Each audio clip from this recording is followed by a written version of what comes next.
Hoje nós vamos dar continuidade à série de mensagens e eu gostaria de chamar a sua atenção para o livro ou a carta de Filipenses, capítulo 1, a contar de Mateus é o 11º livro do Novo Testamento. Depois do Evangelho, Atos, Romanos, 1º e 2º Coríntios, Gálatas, Efésios, e aí você vai chegar em Filipenses.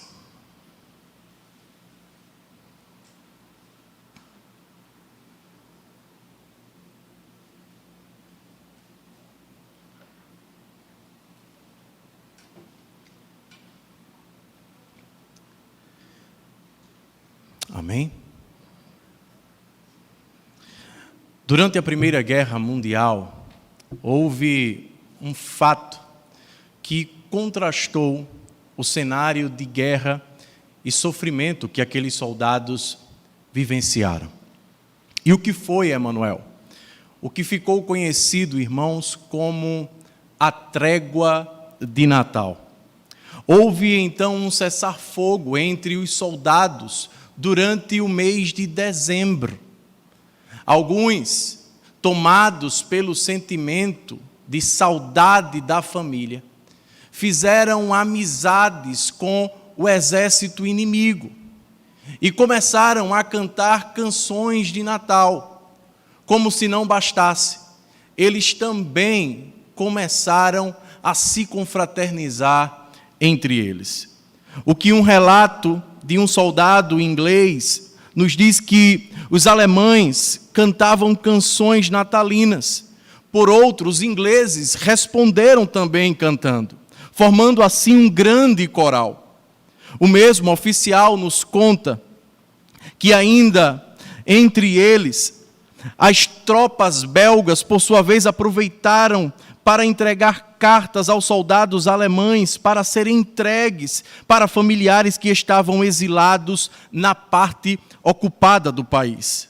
Desta maneira, irmãos, os soldados puderam suavizar a dor que eles estavam sentindo por estarem longe dos seus familiares. Sem falar das mortes de pessoas que haviam perdido amigos queridos.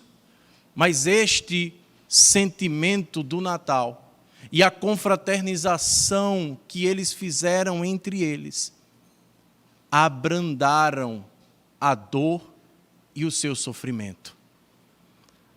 Sendo assim, irmãos, da mesma forma que o Natal ressignificou o sofrimento daqueles soldados guerreiros que lutavam por sua pátria, o Evangelho também ressignificou o sofrimento do apóstolo Paulo. Portanto, amada igreja, vamos ouvir o que o apóstolo tem a nos dizer na sua carta aos irmãos de Filipos. E para começar, eu queria ler apenas o verso de número 12, para ganharmos tempo. Ao que nas palavras de Paulo ele nos diz: quero que saibam, irmãos, que aquilo que me aconteceu tem, ao contrário, servido para o progresso do Evangelho. Vamos orar? Querido Deus, enquanto os discípulos a caminho de Emaús tiveram a oportunidade de ouvir o próprio Cristo, e ao final se deram conta que estavam diante do Filho de Deus. Eles disseram: porventura, não nos ardia o coração enquanto Ele nos expunha as Escrituras? Da mesma forma, Senhor, eu te peço que o nosso coração arda, queime, ao ouvir a Tua palavra. Eu oro, Senhor, por ajuda do Teu Espírito Santo, que vidas sejam tocadas e transformadas pelo poder da Tua palavra, no nome santo do teu Filho amado Jesus Cristo. Amém.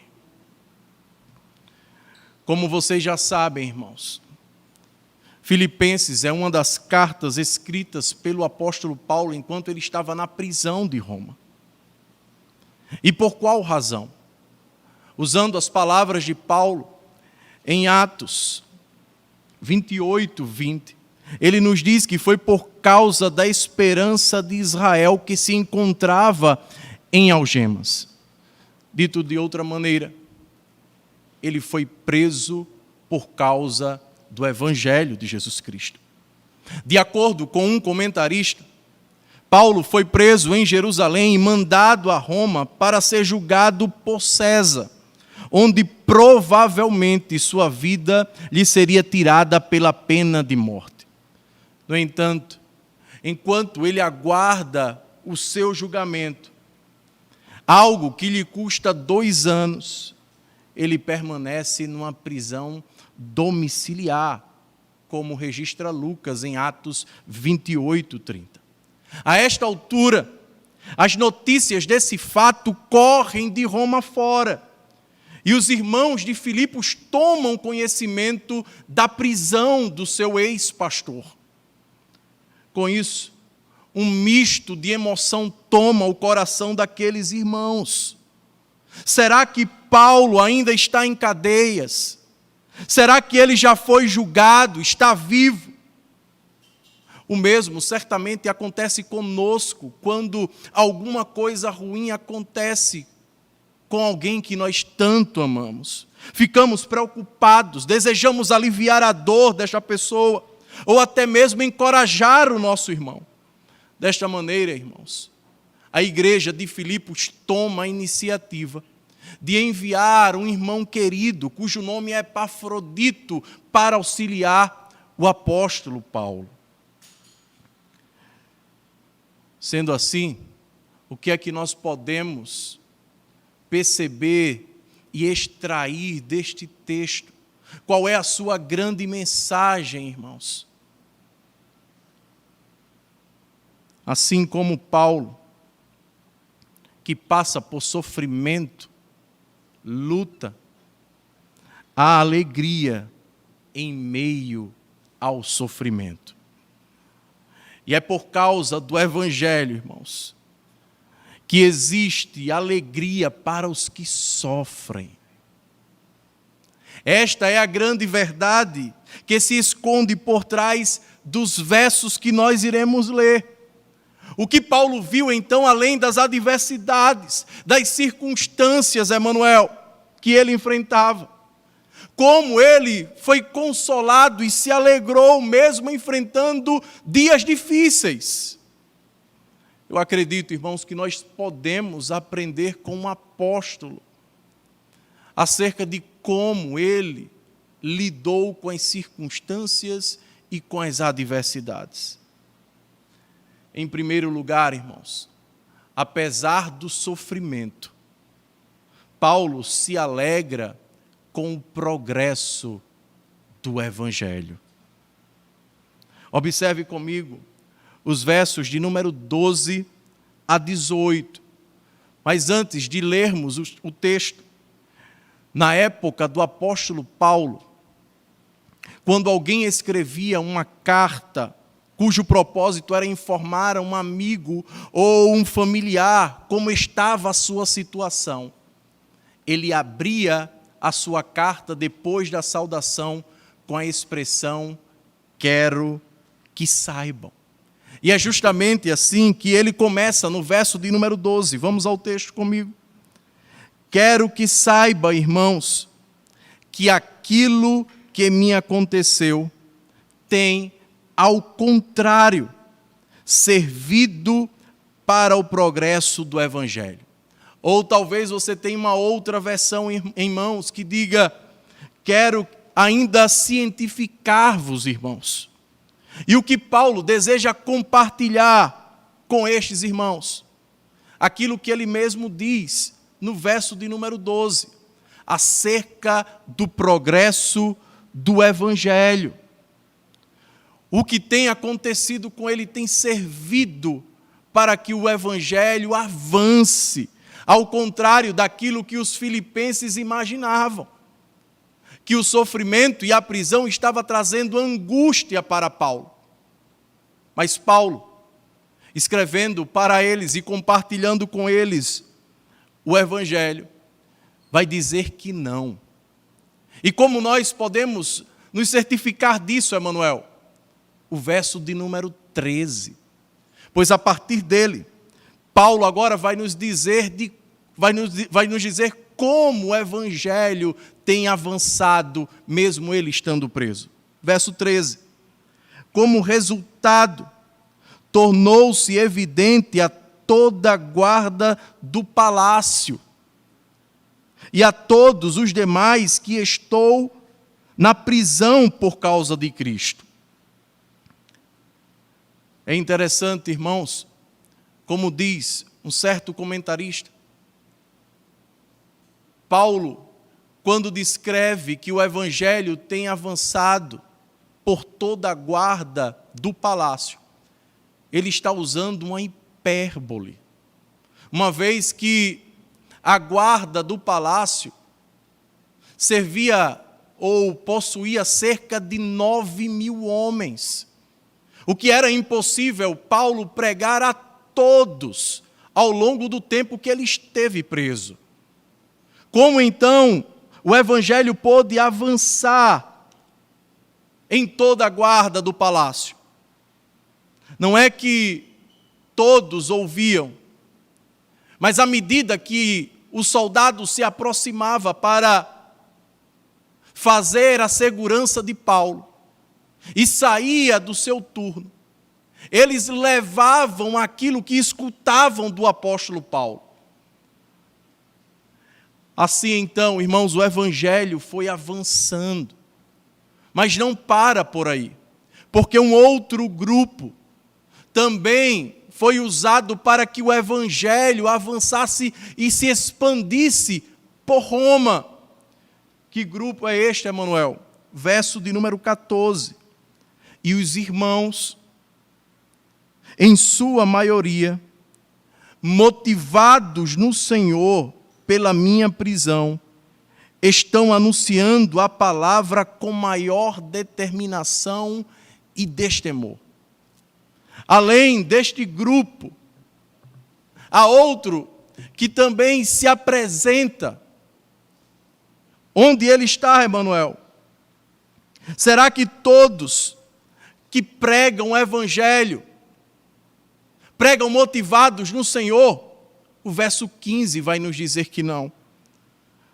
Pois ele nos diz, é verdade, que alguns pregam Cristo por inveja e rivalidade, mas outros o fazem de boa vontade. Estes o fazem por amor,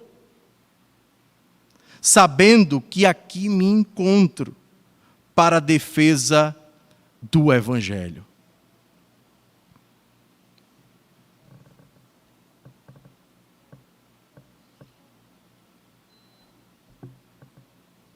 Os verdadeiros irmãos pregam com um coração apaixonado por Cristo,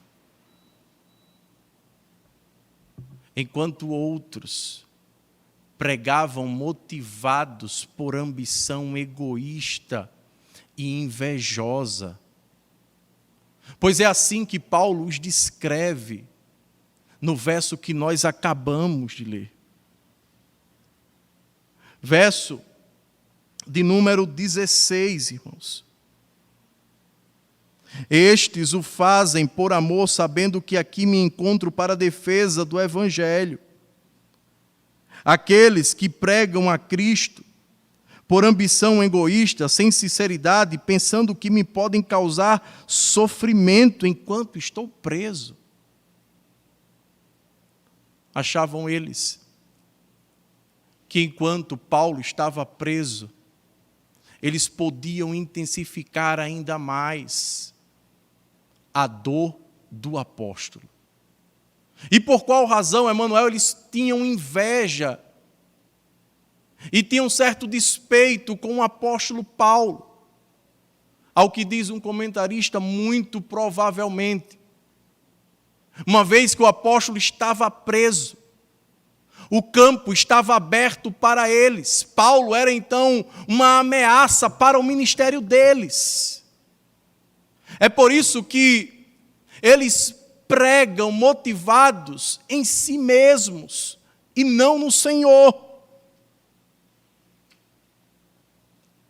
Mas o que eu acho interessante em tudo isso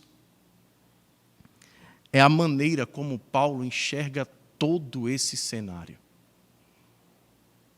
Se por um lado ele tem pessoas que pregam de maneira verdadeira e apaixonados por Cristo, e por outro, há um grupo que deseja o seu mal, a maneira como Paulo enxerga tudo isso é impressionante, irmãos.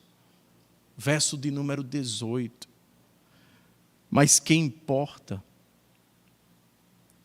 O importante é que, de qualquer forma, seja por motivos falsos ou verdadeiros, Cristo está sendo pregado e por isso me alegro. A ideia é então, Emmanuel, que tudo pode em nome de Cristo. Eu posso então usar o pragmatismo, pois o fim não vai justificar os meios, é isso? Não, irmãos. Esses pregadores, como o próprio texto nos disse, eles pregavam a Cristo. O problema não estava na mensagem deles. Eles pregavam o Evangelho. O problema estava na motivação deles. Não estava naquilo que eles professavam, mas naquilo que se encontrava alojado no seu coração. É por isso, irmãos, que Paulo se alegra. Cristo está sendo pregado. E é isso que importa. E você, meu irmão, tem enxergado graça no sofrimento que você está enfrentando? Talvez não tenha sido fácil este ano, porque ninguém jamais imaginou que enfrentaríamos o que nós estamos enfrentando ou passando. Chegamos ao mês de dezembro e muito provavelmente você pense: minha vida se resume aos sofrimentos de sempre. Se esse for o caso, muitas das vezes nós ficamos tendenciosos a olhar apenas para as circunstâncias, a dívida, a doença, as dificuldades no relacionamento. Não é assim? No entanto, irmãos, eu acredito que este texto está aqui para nos encorajar, desafiando tanto a mim e a você a vermos além das dificuldades. O apóstolo Paulo tinha todo o motivo do mundo para se queixar, para se voltar contra Deus. Mas é isso que ele faz? Não, irmãos. Será que não seria interessante avaliarmos tudo que nós enfrentamos como uma oportunidade de perceber o progresso do Evangelho em resposta ao sofrimento? Por quê, irmãos? Porque o sofrimento pode nos ensinar. E a grande lição que o apóstolo imprime no coração dos irmãos de Filipos é que ele não se encontra como eles imaginavam. A prisão tem tido efeito contrário. As pessoas tentaram cancelar o apóstolo Paulo, mas não conseguiram cancelar a mensagem que ele carregava. O Evangelho toma conta de Roma. Pessoas têm sido alcançadas por ele, vidas transformadas. Não seria interessante nós também pensarmos assim quando estamos sofrendo? Será que o Evangelho, em meio ao sofrimento que eu estou enfrentando, não tem progredido dentro de mim? Tudo é uma questão de aprendizagem, irmãos. O apóstolo, em outro momento da carta de Filipenses, ele vai nos dizer que aprendeu o segredo de viver contente em toda e qualquer situação. Fazendo eco dessa fala do apóstolo Paulo, o jovem pregador do século XVIII, Jonathan Edwards, escrevendo em uma de suas resoluções, ele disse: resolvi, após passar por situações de sofrimento, que avaliarei em que elas me tornaram melhor, que bem tirei delas e o que eu poderia ter aprendido das mesmas. Outra aplicação, irmãos, desta verdade ao nosso coração é que, como disse Steven Lawson, o sofrimento de Paulo não foi nem corretivo nem instrutivo, mas simplesmente um sofrimento permitido por Deus para que o Evangelho pudesse se espalhar e alcançar outros. Ou seja, irmãos,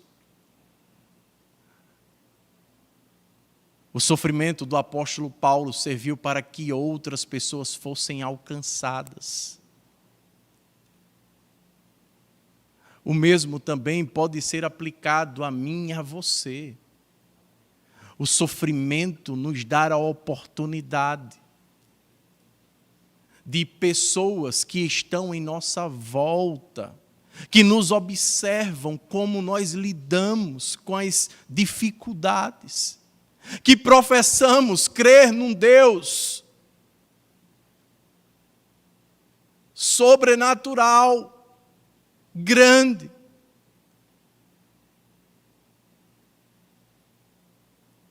Como nós temos reagido? Como incrédulos, que confiamos em Deus até quando as circunstâncias estão favoráveis, ou seguimos usando as oportunidades para que outras pessoas sejam alcançadas? Eu não sei se você prestou atenção, irmãos, mas ao longo dos versos que nós acabamos de ler, 12 a 18, por 4 vezes aparece a expressão Cristo está sendo pregado, ou a palavra está sendo anunciada. Versos 14, 15, 17 e 18. É por isso que o apóstolo Paulo se alegra. O Evangelho está sendo pregado.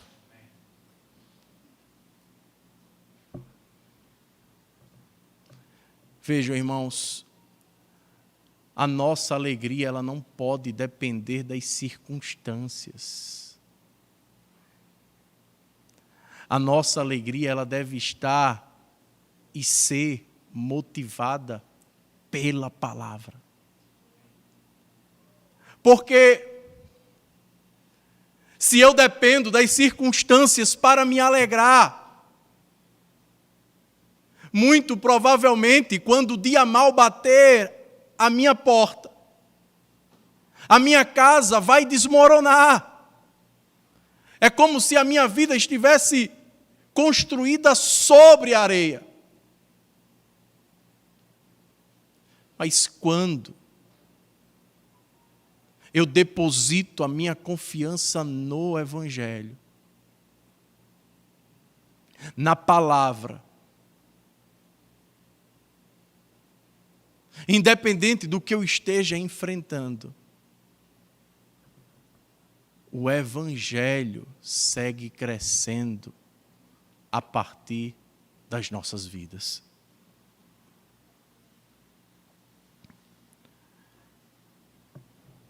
Eu acredito que uma outra aplicação, irmãos, que nós podemos fazer à luz desse texto,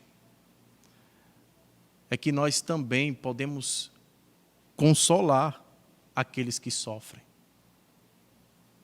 É com este objetivo que Paulo começa a sessão dizendo: quero que saibais.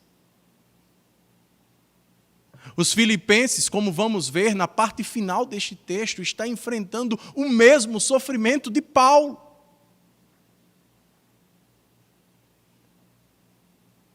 Será que você, quando olha para o seu PG, quando olha para o seu trabalho, faculdade, família, não existe alguém que também precisa de consolo? E como nós podemos fazer isso, irmãos?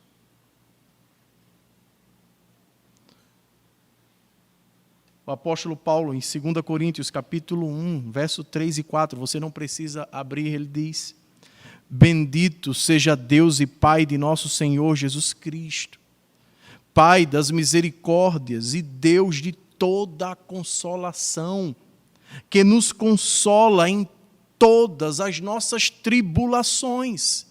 Para quê? Finalidade, irmãos. Com a consolação que recebemos, possamos consolar os que estão passando por tribulações. Da mesma forma que somos consolados por Deus, precisamos olhar as pessoas em nossa volta e também consolá-las, irmãos. Pois o Evangelho, e tão somente o Evangelho, é o que nós precisamos.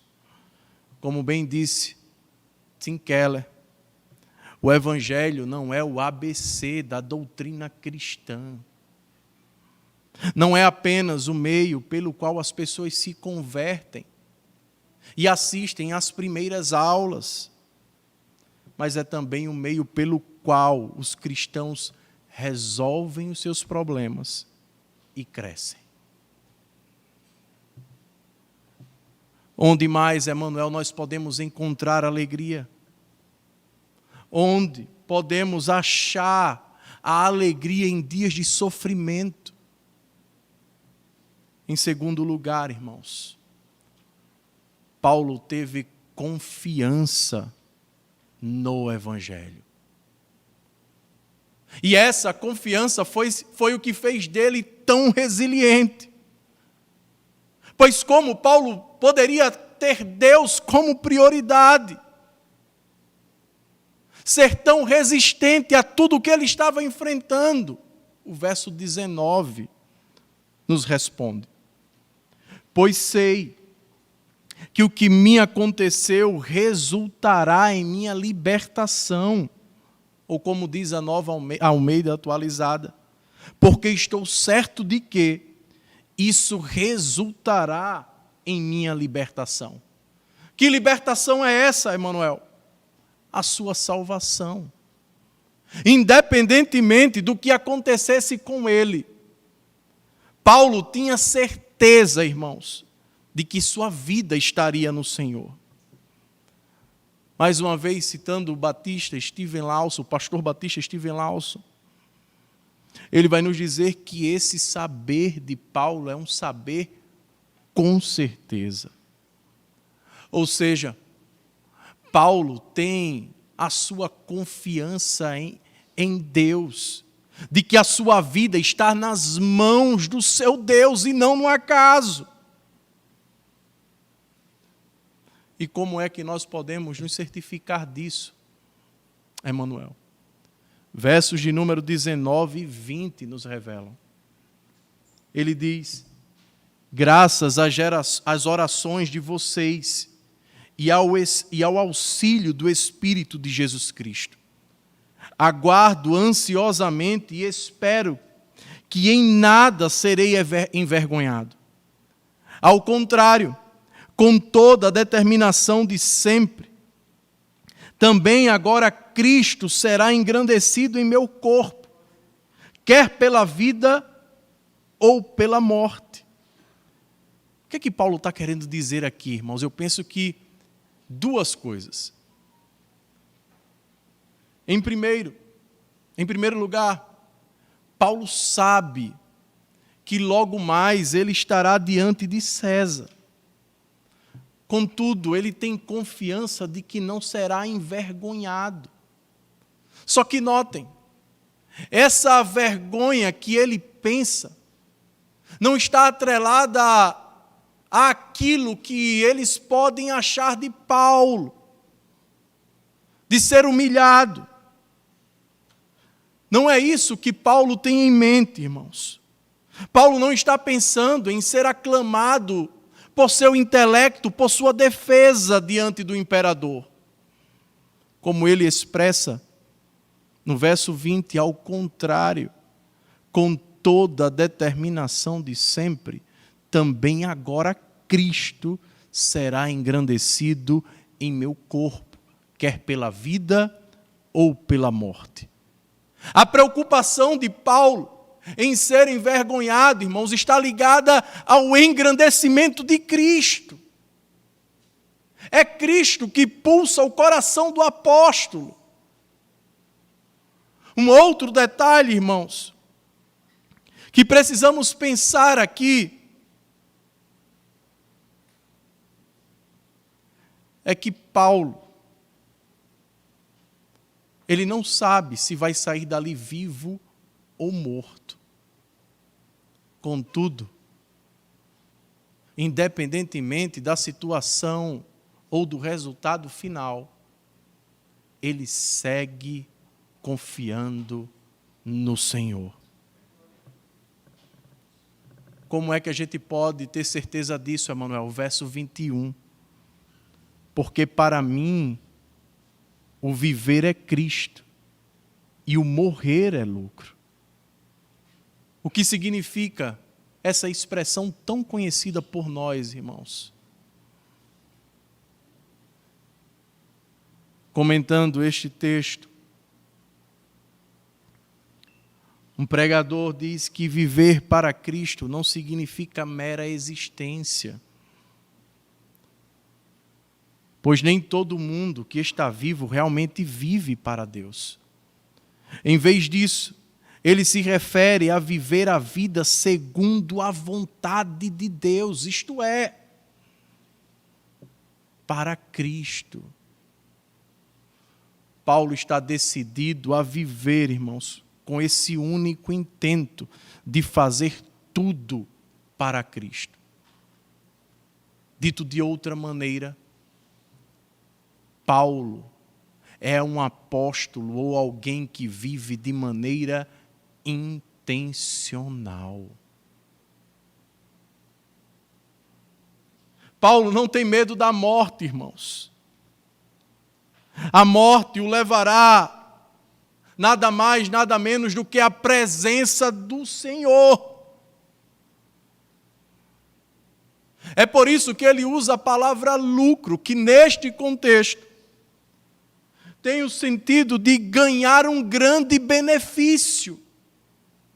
E esse benefício é ter justamente a presença de Deus perto dele. Existe coisa melhor, irmãos, do que caminhar com o Senhor e ter o Senhor diante de si.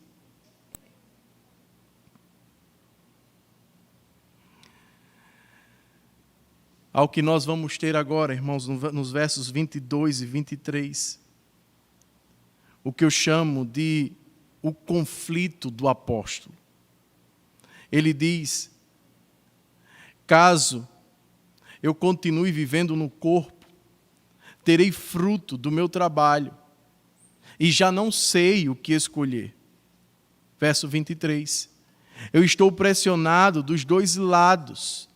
A imagem aqui é como se Paulo estivesse numa grande estrada, sendo apertado e comprimido por 2 muros. Ele sabe, irmãos, que a coisa está tensa para ele. Mas o verso segue. Ele explica o que é essa pressão. Eu desejo partir e estar com Cristo, o que é muito melhor, ou permanecer no corpo. Vamos ver que o desejo dele é de fato estar com o Senhor. E é aqui, irmãos, que eu quero que a gente mais uma vez observe 2 coisas. Primeiro, a palavra que foi traduzida por desejo, ela indica uma forte inclinação e desejo intenso. Não se trata de um capricho passageiro. Ao contrário, Paulo sente intensamente o seu coração tomado pelo Senhor. Segundo, a palavra que é traduzida pelo verbo partir, ela vem do contexto marítimo, irmãos, que significa soltar as amarras de qualquer coisa. Um marinheiro, por exemplo, quando via um barco ligado, preso ao cais, ele soltava a sua corda. É assim como Paulo se vê, a sua vida sendo solta, sendo desligada, porque a morte se aproxima dele.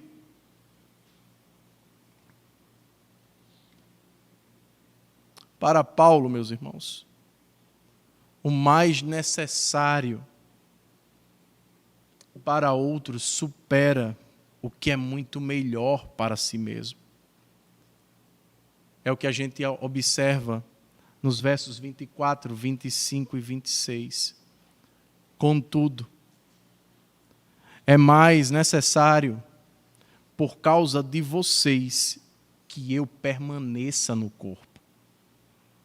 Convencido disso, sei que vou continuar com todos vocês, para o seu progresso e alegria na fé, a fim de que, pela minha presença, outra vez a exultação de vocês em Cristo Jesus transborde por minha causa. Vejam, ele diz que é muito melhor partir e estar com Cristo. Só que entre a autossatisfação e a autonegação, o apóstolo deseja ou toma a iniciativa da autonegação. Mesmo ele sabendo que poderia estar numa condição melhor morrendo, ele prefere colocar de lado o seu desejo em amor aos irmãos de Filipenses. Essa também é a sua luta, meu irmão. Se tem uma coisa que eu aprendo com este texto, é que a nossa confiança em Deus deve nos tornar mais altruístas. Precisamos pensar mais um pouco no outro e menos na gente. Paulo, diante do sofrimento e da dor, ele poderia dizer para os irmãos de Filipenses: eu estou preso aqui, a minha situação não é nada fácil, mas o seu coração pastoral e amoroso observa toda a circunstância e, confiando no Senhor, ele decide continuar fortalecendo aquela comunidade. Você já parou para pensar Quantas pessoas ao longo do dia passam por sua vida e que você pode auxiliá-la?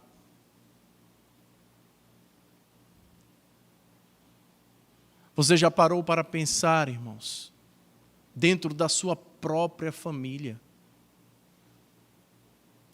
A pelada que você pode deixar de lado para estar mais tempo com a sua esposa, com os seus filhos.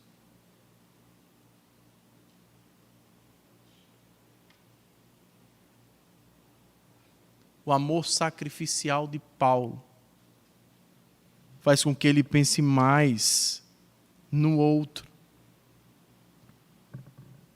do que nele mesmo. Pois como ele diz, irmãos, em Filipenses 2, 4, 5 e 6, cada um cuide não somente dos seus interesses, mas também dos interesses dos outros.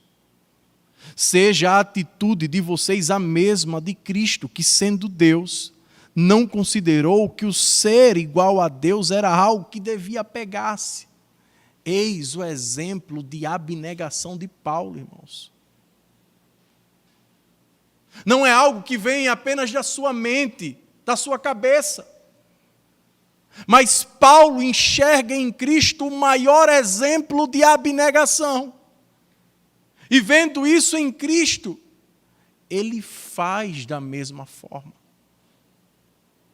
confiando no Senhor.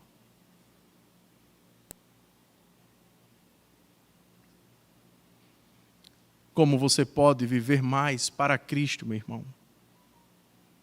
Eu acredito que através das escolhas que nós fazemos também.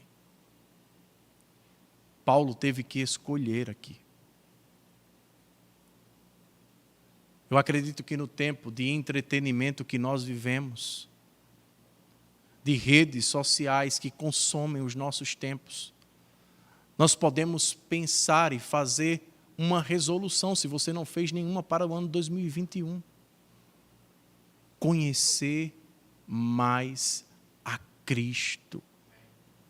Decida hoje, meu irmão, faça essa escolha hoje, de ter mais disciplina, de ler bons livros, de se reunir com irmãos queridos e piedosos para crescer em santidade. E mutuamente crescer em confiança na presença do Senhor.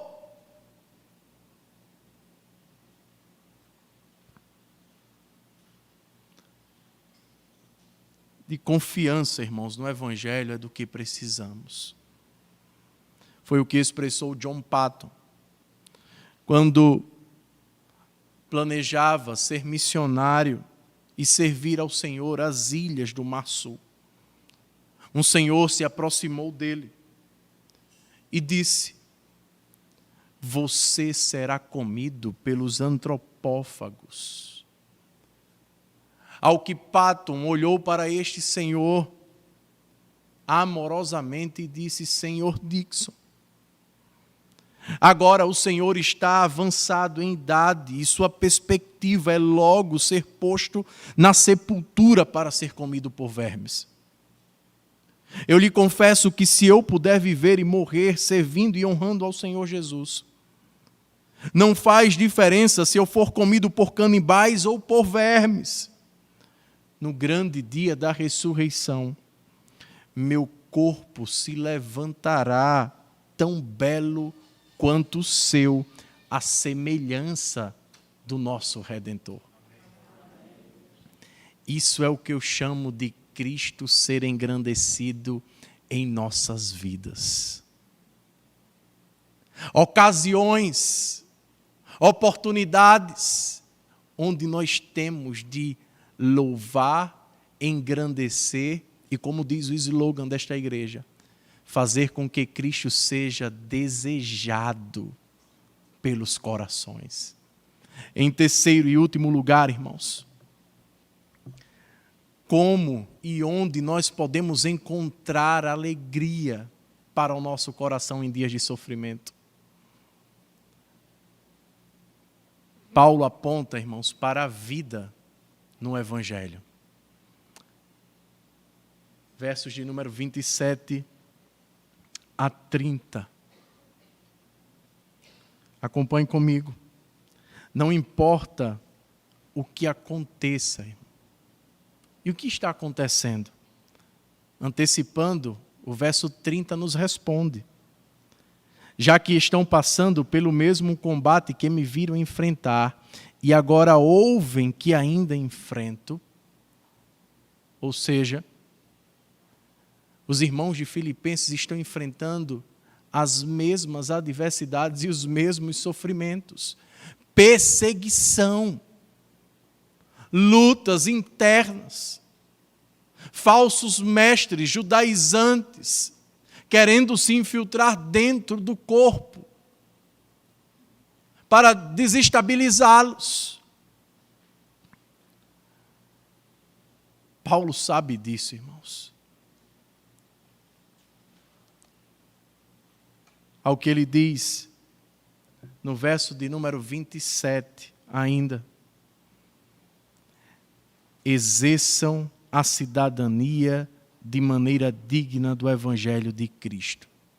Ou como traduzem algumas Bíblias, portai-vos, ou vivam de modo digno do Evangelho. O interessante é que o verbo traduzido por portai-vos ou vivam, ele está no plural e no imperativo. É como se Paulo estivesse dizendo àqueles amados irmãos: vivam sempre em conformidade com o Evangelho. E como consequência disso, ele vai nos dizer: para que assim, quer eu vare e os veja, quer apenas ouça a seu respeito em minha ausência, fique eu sabendo que vocês permanecem firmes num só espírito, lutando unânimes pela fé evangélica. Dito em outras palavras, irmãos, o que Paulo está desejando aqui daqueles irmãos é que, independentemente da presença ou da ausência deles, aqueles irmãos continuem firmes no Senhor. Esse é o sentimento que paira o coração do apóstolo Paulo. Eles devem permanecer firmes. E a ideia por trás dessa expressão, permanecer firmes, irmãos, é de alguém que não pode ser empurrado ou movido por outra força, mas ficar preso e ancorado a um só lugar. E o que é que os ameaçava? Verso de número 28. Sem de forma alguma deixar-se intimidar por aqueles que se opõem a vocês. Para eles, no caso, os opositores, isso é sinal de destruição. Isso o que, irmãos? A firmeza dos cristãos de Filipos em continuar firmes no Senhor. Isso para eles, os opositores, é sinal de destruição, mas para vocês, de salvação. E isso da parte de Deus. Por quê, irmãos? Verso de número 29. Pois a vocês foi dado o privilégio de não apenas crer em Cristo, mas também de sofrer por eles. O que Paulo está desejando e espera que os irmãos de Filipos, entenda é que o que eles estão enfrentando nada mais é do que um sinal de que eles estão na presença do Senhor. É por isso que Paulo os orienta entre os versos 27 a 30 sobre a maneira como eles devem proceder e viver. Que seja ela digna do Evangelho.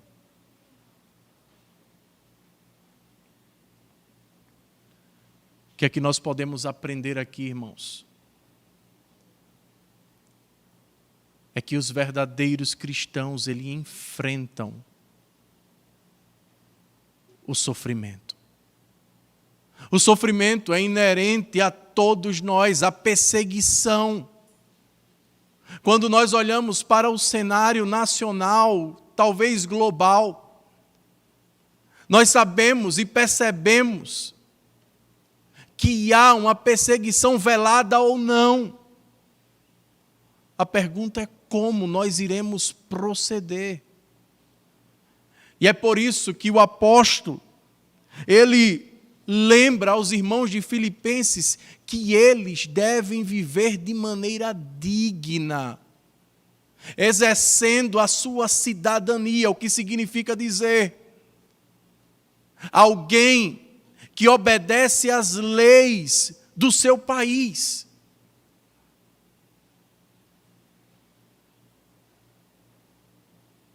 É por isso que no capítulo 2, irmãos, 3 verso 20, Paulo vai dizer mais uma vez que a nossa cidadania, porém, está nos céus, de onde esperamos ansiosamente o Salvador. O que Paulo espera é que aqueles irmãos se lembrem que eles não são seres terrenos tendo a experiência espiritual, mas eles são seres espirituais tendo a experiência terrena. E isso faz toda a diferença, irmãos, na maneira como nós vivemos o Evangelho de Cristo Jesus. Você se lembra da trégua de Natal? Dizem alguns historiadores que aquela trégua só aconteceu durante um ano, que foi no ano de 1914. E os demais anos, Emanuel, uma vez que a guerra durou cerca de 4 anos, o que foi que aqueles soldados fizeram a fim de atenuar a dor e o sofrimento que eles estavam enfrentando? Os superiores deram a ordem de que eles não poderiam mais se envolver com confraternização nenhuma. E aquele que infringisse essa lei certamente morreria. Sendo assim, irmãos, o sofrimento foi sendo intensificado entre eles. A dor tomou conta do coração daqueles homens. Por outro lado, irmãos, diferentemente destes soldados, nós cristãos podemos sim nos alegrar e recebermos consolo na obra de Cristo, pois foi Ele quem apaziguou a guerra que vivíamos com o Pai. É por isso que neste Natal, irmãos, nós somos chamados a nos alegrar na obra de Cristo. É por isso também que nas palavras do profeta Isaías, certamente Ele, Cristo, tomou sobre si as nossas enfermidades e sobre si levou as nossas doenças. Contudo, nós o consideramos castigado por Deus atingido e afligido, mas Ele foi traspassado por causa das nossas transgressões, foi esmagado por causa de nossas iniquidades. O castigo que nos trouxe a paz estava sobre Ele, e pelas suas pisaduras fomos curados. Todos nós, tal qual ovelhas, nos desviamos. Cada um de nós se voltou para o seu próprio caminho. E o Senhor fez cair sobre Ele a iniquidade de todos nós. Louvemos ao Senhor Jesus Cristo. Ele é o nosso Natal e a nossa alegria. em dias de sofrimento.